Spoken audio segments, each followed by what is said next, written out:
আর এই বিষয়গুলো বেশি বেশি প্রচার করবেন অনলাইনে, কারণ আমাদের জাতিটা, আমি জানি না সৌভাগ্য না দুর্ভাগ্য, আমরা খুব ইস্যু পাগল জাতি। ইস্যু একটা ধরিয়ে দিবেন, এটা নিয়ে আসতে থাকবে।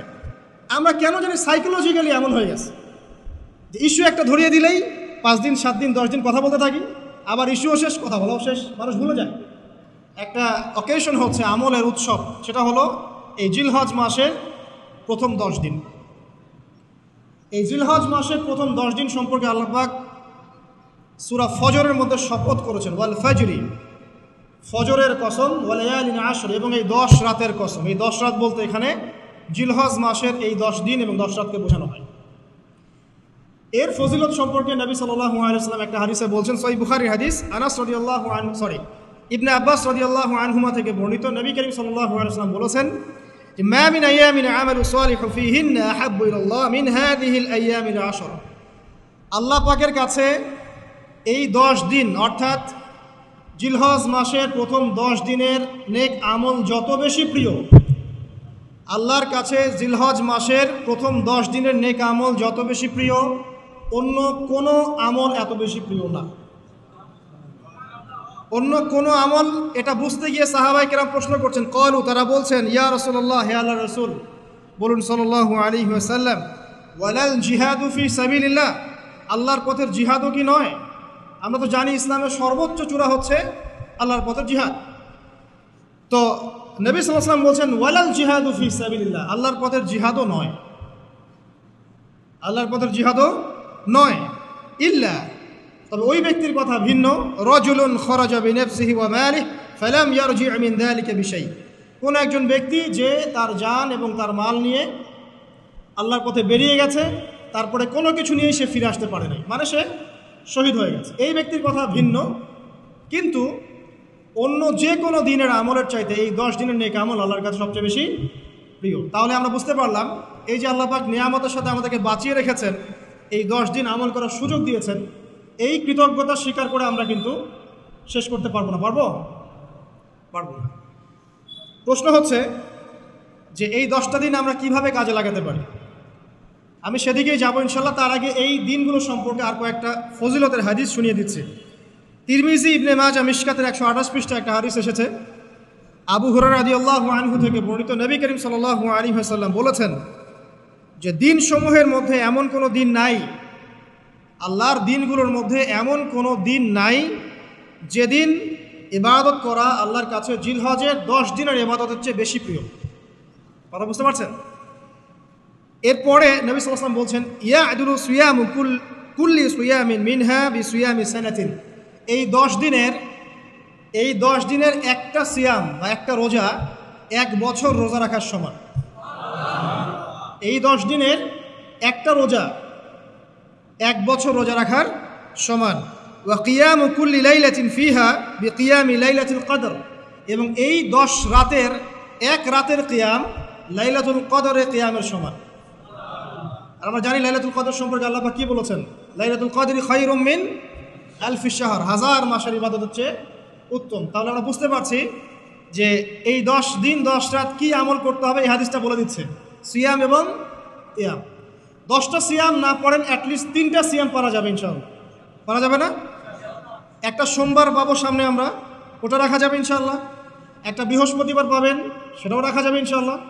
আর আরাফার সিয়াম পাবেন ইনশাআল্লাহ। আরাফার সিয়াম রাখলে আগের 1 বছর, পরের 1 বছর, 2 বছরের গুনাহ মাফ হয়ে যাবে ইনশাআল্লাহু আযজা ওয়া জাল্লা। আর কিয়াম সম্পর্কে আমি সামনে বলছি ইনশাআল্লাহ তাআলা। এরপরে বাইহাকির একটা বর্ণনা আছে যে জিলহজ মাসের প্রথম দশকের রাতে, জিলহজ মাসের প্রথম দশকের রাতের প্রত্যেকটা নেক আমলকে 10 দিয়ে গুণ করা হয়, 10 গুণ বৃদ্ধি করা হয়, সুবহানাল্লাহ। আরও আছে বাইহাকি এবং ইসবাহানির বিশুদ্ধ সনদে হযরত আনাস বিন মালিক রাদিয়াল্লাহু আনহু থেকে বর্ণিত আছে, জিলহজ মাসের প্রথম দশকের প্রতিদিন 1000 দিনের সমান, মানে প্রতিদিনের আমল 1000 দিন আমলের সমান, এবং আরাফার দিনের মর্যাদা 10,000 দিনের সমান।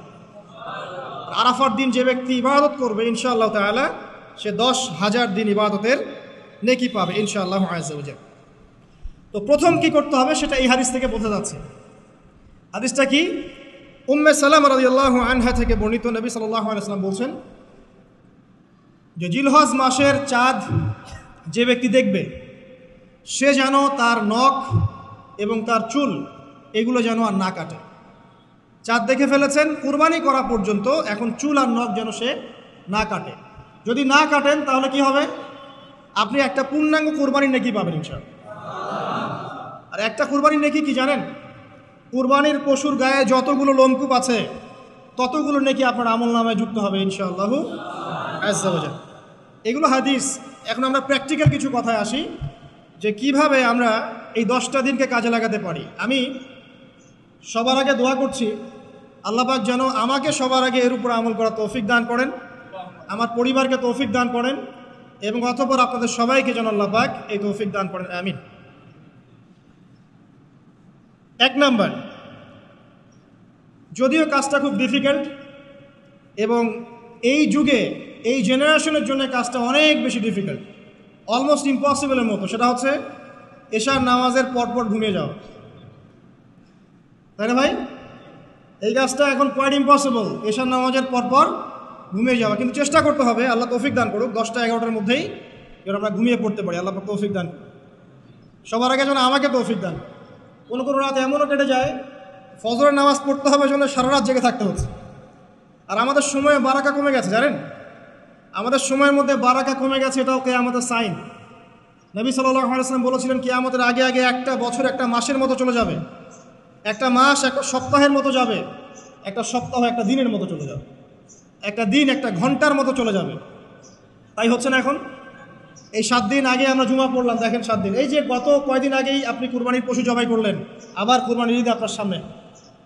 সময় খুব দ্রুত চলে যাচ্ছে, আমরা বুঝতে পারছি না। এর কারণ হচ্ছে, একটা কারণ আমি ফাইন্ড আউট করেছি, সেটা হচ্ছে আমরা এখন ফজরের সলাতটাকে জামায়াতে গুরুত্ব দিচ্ছি না এবং ফজরের নামাজের পর থেকে আমরা জেগে থাকছি না। অনেকেই, বেশিরভাগই যারা থাকছে আলহামদুলিল্লাহ। এই কারণে ওই যে বরকতময় সময়টা সকালে, এটা আমরা পাচ্ছি না। এই কারণে দিনটা আমাদের ছোট হয়ে আসছে, দিনে কাজগুলো আমরা শেষ করতে পারছি না, রাত জাগতে হচ্ছে, আর রাত জাগলে তো ফজরে ওঠা সম্ভব হচ্ছে না। সো এই সমস্যাটা হচ্ছে ফজর কেন্দ্রিক, ফজরটাকে গুরুত্ব দিতে হবে সবচেয়ে বেশি। আল্লাহ পাক আমাকে তৌফিক দেখ, আপনাদের সবাইকে তৌফিক দান করুন। এই 10টা দিন আমরা প্র্যাকটিস করবো ইনশাআল্লাহ। রমাদান মাসে আমরা যেমন প্র্যাকটিস করেছিলাম 1 মাস আল্লাহর আনুগত্যের, এই 10টা দিন উৎসবের উৎসাহ নিয়ে আমরা আবার প্র্যাকটিস করবো ইনশাআল্লাহু আজ্জা ওয়া জাল। আর এই বিষয়গুলো বেশি বেশি প্রচার করবেন অনলাইনে, কারণ আমাদের জাতিটা, আমি জানি না সৌভাগ্য না দুর্ভাগ্য, আমরা খুব ইস্যু পাগল জাতি। ইস্যু একটা ধরিয়ে দিবেন, এটা নিয়ে আসতে থাকবে, যে কোনো ইস্যু। নবী সাল্লাল্লাহু আলাইহি ওয়াসাল্লামকে অবমাননা করা হয়েছিল, এখন কয়জনের মনে আছে? মনে আছে কয়জনের? তারপরে ইস্যু চলে আসলো বন্যা, এখন কয়জনের মনে আছে যে বন্যা হয়েছিল? আমরা কেন জানি সাইকোলজিক্যালি এমন হয়ে গেছে যে ইস্যু একটা ধরিয়ে দিলেই 5 দিন 7 দিন 10 দিন কথা বলতে থাকি, আবার ইস্যুও শেষ, কথা বলাও শেষ, মানুষ ভুলে যায়। তো এই কারণে মনে করিয়ে দেওয়ার স্বার্থে জিলহজের 10 দিনের ফজিলত আমাদের সবাইকে মনে করিয়ে দেওয়া লাগবে, ঠিক আছে? অনলাইন অফলাইনে সবাই প্রচার করবেন। এই 10 দিন নেক আমলের জন্য একটা উৎসবের উপহার আল্লাহর পক্ষ থেকে। এই 10টা দিন যেন আমরা আল্লাহর পক্ষ থেকে এই উপহারকে কাজে লাগাই, বেশি বেশি নেক আমল করি, পরকালকে গুছিয়ে নিই। পারবো না ইনশাআল্লাহ? ইনশাআল্লাহ। প্রথম কাজ, আর্লি ঘুমিয়ে যাওয়ার চেষ্টা করা। 2 নাম্বার, ফজরের নামাজের মিনিমাম আধা ঘন্টা আগে ঘুম থেকে ওঠার চেষ্টা করা। ফজরের নামাজ কয়টা আপনাদের এখানে? 4:30টায়। 4টা বা 4:45টায় ওঠার চেষ্টা করতে হবে। আল্লাহ পাক তৌফিক দান করুন। ওযু ইস্তেনজা করার পরে মিনিমাম 2 থেকে 4 রাকাত নফল নামাজ পড়বে, মিনিমাম 2 থেকে 4 রাকাত নফল নামাজ পড়বে। আমরা জানি যে আমরা নবী সাল্লাল্লাহু আলাইহি ওয়াসাল্লামের মতো তাহাজ্জুদ করতে পারবেন? তার 2 রাকাত নামাজে তিনি প্রায় 4 পারা কোরআন তেলাওয়াত করেছেন। 2 রাকাত নামাজে 4 থেকে 4.5 পারা কোরআন তেলাওয়াত করেছেন। আমরা কি পারবো? আমরা পারবো না। মিনিমাম 2 রাকাত নামাজ বা 4 রাকাত নামাজ তো পড়তে পারি। এবং ওই সময়টা হচ্ছে দোয়া কবুলের সময়। আল্লাহ পাক প্রথম আসমানে নেমে আসেন। আল্লাহ পাক কীভাবে নেমে আসেন এটা আল্লাহ পাকের ব্যাপার, এটা নিয়ে আমাদের মাথা ব্যথা ঘামানোর দরকার নাই। আল্লাহ নেমে এসে আহ্বান করতে থাকেন, কারো কি কোনো চাওয়া আছে আমার কাছে? আমি সেই চাওয়া পূরণ করে দিব। কেউ কি অসুস্থ আছো? আমাকে ডাকলে আমি শেফা দিয়ে দিব। কেউ কি আমার কাছে ক্ষমা চাইবে? আমি ক্ষমা করে দেব। কেউ কি আমাকে ডাকবে? আমি তার ডাকে সাড়া দেব। এভাবে ফজর পর্যন্ত আল্লাহ পাক আহ্বান করতে থাকেন, কিন্তু আমরা আসলে ঘুমিয়ে থাকি। আল্লাহ পাক আমাদেরকে মাফ করে দিন এবং এই নেক সময়গুলোকে কাজে লাগানোর তৌফিক আল্লাহ পাক দান করুন, আমিন। এরপর আমরা চলে আসবো ইনশাআল্লাহ ফজর জামাতে। এবং নামাজের বাহ্যিক মাসআলাগুলোকে নিয়ে বেশি বাড়াবাড়ি করবেন না, অভ্যন্তরীণ বিষয় নিয়ে ফোকাস করবেন। বাহ্যিক মাসআলা নিয়ে আমরা যথেষ্ট বাড়াবাড়ি করেছি। অভ্যন্তরীণ যে বিষয়টা আছে, নামাজের আধ্যাত্মিকত্ব, নামাজের রুহানিয়াত, নামাজের মারেফত, আল্লাহকে পাওয়া, নামাজের আত্মশুদ্ধি, ইহসান, এটা নিয়ে বেশি ফোকাস করে। আমরা তর্ক করি হাত বাঁধা নিয়ে, তাই না? হাত বাঁধা নিয়ে, রফুল ইয়াদাই নিয়ে, আমিন নিয়ে, এগুলো নিয়ে আমরা তর্ক করি। কয়জন তর্ক করেছি যে নামাজে কতটুকু মনোযোগ থাকলো তাই নিয়ে? কোনটা বেশি ইম্পর্টেন্ট? নামাজ যদি মনোযোগই না থাকে, আমার হাত বাঁধা দিয়ে আল্লাহ পাক যা আসে না। একটা বাহ্যিক আমল করেছি, আল্লাহ পাক নেকি দিবেন, ঠিক আছে ইনশাআল্লাহ। নামাজের ইহসানটা সবচেয়ে বেশি গুরুত্বপূর্ণ নয় কি? ফাওয়াইলুল লিল মুসাল্লিন আল্লাযীনা হুম আন সালাতিহিম সাহুন, যারা নামাজ সম্পর্কে উদাসীন। তো নামাজে দাঁড়িয়ে যদি আমি সারা দুনিয়ার বিষয় চিন্তা করতে শুরু করি, তাহলে আমার হাত কোথায় বাঁধলাম এটা কি আল্লাহ পাক দেখবেন? আল্লাহ পাক আমাদেরকে বোঝার তৌফিক দান করছে। মূল বিষয় কোনটা সেটা নিয়ে ফোকাস করি। আমরা মুসলিমরা জাতি হিসাবে এখন মূল বিষয়গুলোকে বাদ দিয়ে গৌণ বিষয় নিয়ে বেশি ফোকাস করি। এটা আমাদের অধঃপতনের অন্যতম একটা কারণ। আল্লাহ পাক আমাদেরকে বোঝার তৌফিক দান করুন, আমিন।